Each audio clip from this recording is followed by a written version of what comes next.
I work in frickin' retail. Y'all knew this was coming. And I'm still heated about so much of it. So, without further ado, let's go. So, as most of y'all know, I work in retail. I work at the polar opposite of Target. And holy crap, my retail career is going on 10 long freaking years. 10 years. And the only thing I can say about it is I've had my highs and I've had my lows. And while I realize I should start with some great positive retail stories, I can't, because there really aren't a ton of them. There are some that warm the cockles of my heart every single day, like when small children smile at me, but these are not those stories. Oh no, ladies and gentlemen, anyone who watches this video, you're about to learn. If you've never worked in retail before, you're gonna learn. I have worked in several retail establishments. I've also worked as a preschool teacher, and I've worked as not an assistant. I worked as a medical office assistant for a psychiatrist. I've also worked at a technically it's a doctor's office, but they do workers' comp cases. So I've worked in a couple medical settings, but most of it has been retail. So I want to tell you guys some retail horror stories. Things that still haunt my nightmares to begin with. The Karens. The freaking Richards. Like, oh my god. Y'all have no idea. I have seen everything. And I say that, but then I go to work, and then somebody will show me that, oh, look, bitch, you have clearly not seen everything. Nope, I'm gonna show you something new today. I'm gonna ask you a stupid question that's gonna make you question the educational system of the fucking country you live in. I'm sorry I'm swearing so much in this video, but it's not like I'm monetized anyway, so who gives a shit? So, without further ado, we're gonna get straight into the videos. Now, because I have so many stories, I'm gonna tell you guys, small ones, long ones. This might end up being 3 separate videos.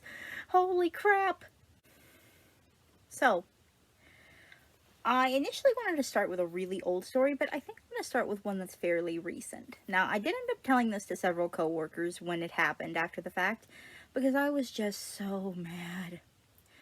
So, I was covering the front end team lead, and she had just gone on her lunch, literally minutes after she clocked out. I was looking through our schedule. The plan was going according to action. It was no big deal. I run the front end now and then, so it's not that big of a deal. I know how to handle it.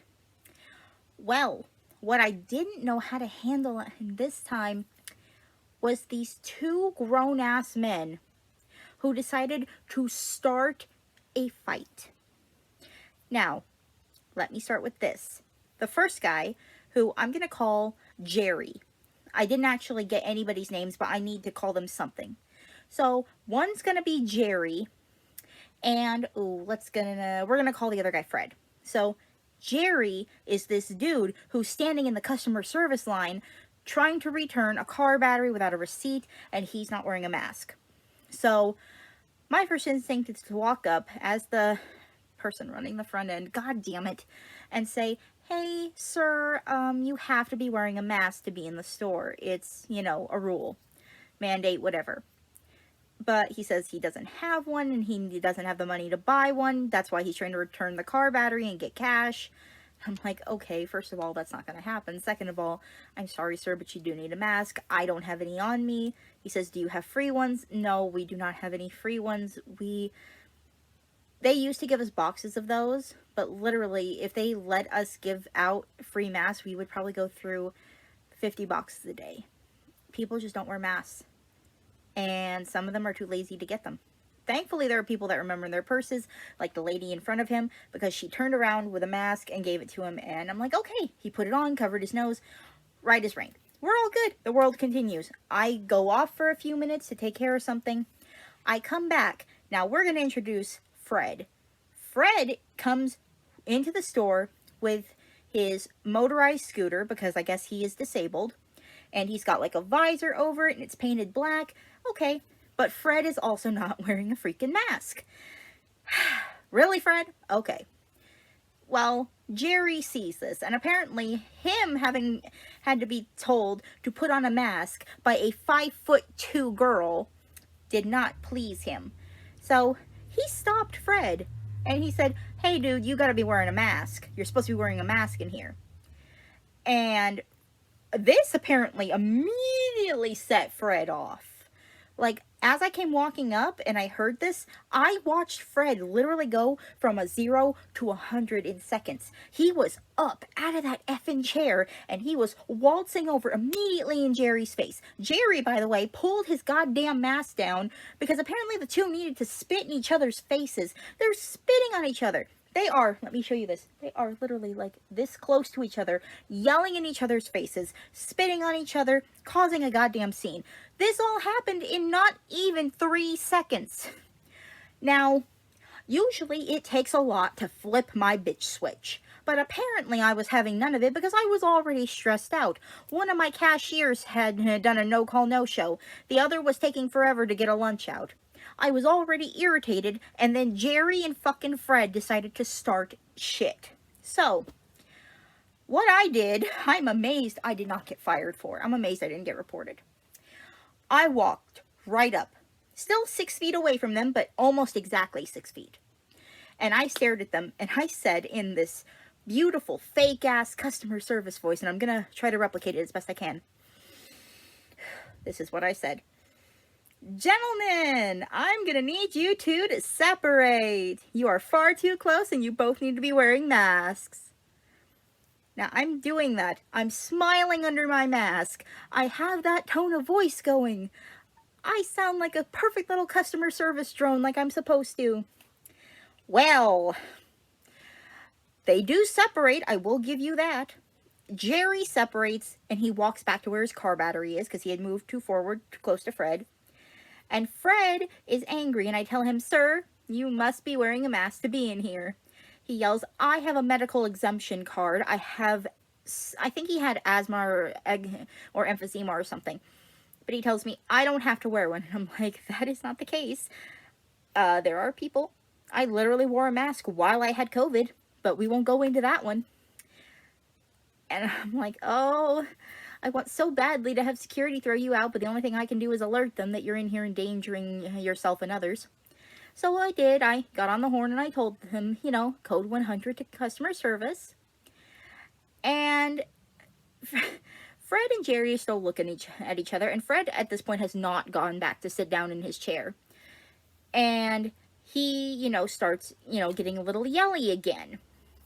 And you can tell Jerry is not having this because he starts threatening him again. And I'm like, "Gentlemen, let's stop. We're going to stop right now. We're both going to separate and we're not going to talk anymore."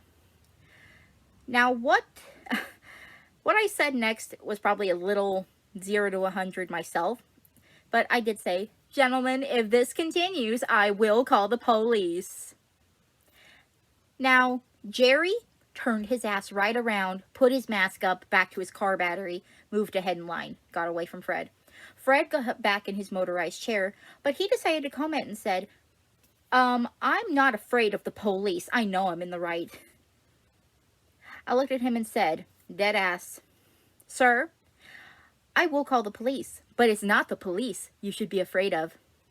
It's me you should be afraid of." I'm genuinely amazed, A, that came out of my mouth, because I couldn't believe I said it. I couldn't believe other customers had heard me say it, and people just kind of looked at me with wide eyes, and I'm like, oh, this is really not good. No one reported me. No one said a word. I told my coworkers this story, and they were just like, really? A couple of them seemed impressed. I'm like, okay. But yeah, I don't think people expect it from the 5'2" chubby girl who regularly has colored hair, wears anime t-shirts, and fucking cat ears or flowers. Nobody expects that from somebody. But apparently the look in my eyes from that one of the customers talked to me about, the look in my eyes was enough to scare her ass. So, either way, Fred left the store. A few minutes later, security kept telling him about the mask and apparently got pissed and left. Jerry did not get his car battery returned. Sorry, guys. Okay, guys, so my video went a lot longer than I intended. So what I'm going to do is split it. So you're going to get 2 in one day. So part 2 will be right up, right as soon as part 1 is done. So you guys go ahead, feel free to like, comment, subscribe, tell me your retail horror stories down below, and tell me whose side you're on, Fred or Jerry's. Personally, I'm on neither side. And I will see you all very soon with a part 2 of my retail horror story video this week. Thank you guys so much for watching, and I will see you very soon.